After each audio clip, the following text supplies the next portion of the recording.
అంటే దీని అర్థం ఏంటంటే మనం ఇప్పుడు ఒకడు పాలిచ్చేవాడు ఉంటే మనం సరిగా పాలిచ్చేవాడు ఒకడు మనం వచ్చేసి వాడి కింద పీడితులు అనమాట. అలా లేకుండా ఎక్కడున్నా కానీ వాడే లీడర్గా ఉండాలన్నమాట. ఇప్పుడు మన వాళ్ళలో కానీ మనం అంతా కూడా ఎవరికి వాడు, అదే విధంగా మనం ఎక్కడున్నా కానీ మనమే లీడర్షిప్ తీసుకునేటట్టు ఉండాలి.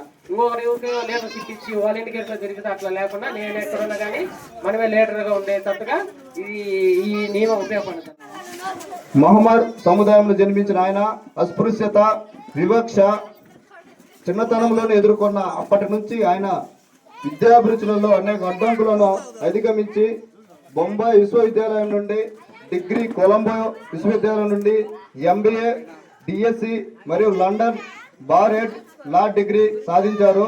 ఆయన విద్యావేత్త, భారతీయ సమాజంలో అణగారిన వర్గాలకు ఒక ఆదర్శంగా నిలిచి జీవితంలో అత్యంత ముఖ్యమైన లక్ష్యం సామాజిక సమానత్వం, అస్పృశ్యత, కుల వివక్షత, లింగ వివక్షత రూపుమాపడానికి ఆయన అవిశ్రాంతిగా కృషి చేశారు.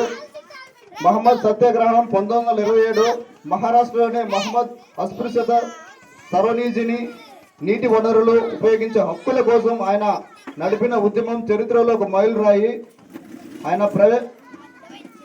ఆయన ప్రవేశం 1930 నాసిక్లోనే కలరాం ఆలయంలో అస్పృశ్యతకు ప్రవేశం కల్పించేందుకు ఆయన నాయకత్వం వహించారు. అస్పృశ్యత అంటే ఏం లేదు, కుల వివక్షతే. మనం ఆ రోజుల్లో గుడిలోకి కానీ రాణించేవాళ్ళు కాదు.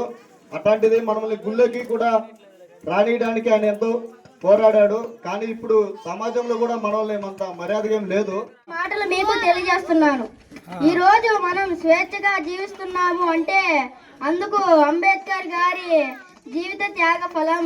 ఆయన జీవితాంతం మన బడుగు వర్గ దళితుల కోసం అప్పటి బ్రిటిష్ ప్రభుత్వాన్ని, కాంగ్రెస్ నాయకుల ఎదిరించి మనకు హక్కులు, అవకాశాలు కల్పించారు. ఈ రోజు మనం స్కూల్లో అందరి పాటు చదువుకున్నాము అంటే ఆ మహానుభావుడు కల్పించిన రిజర్వేషన్లు, మన ఈ ఊర్లో రోడ్లు, నీటి వసతి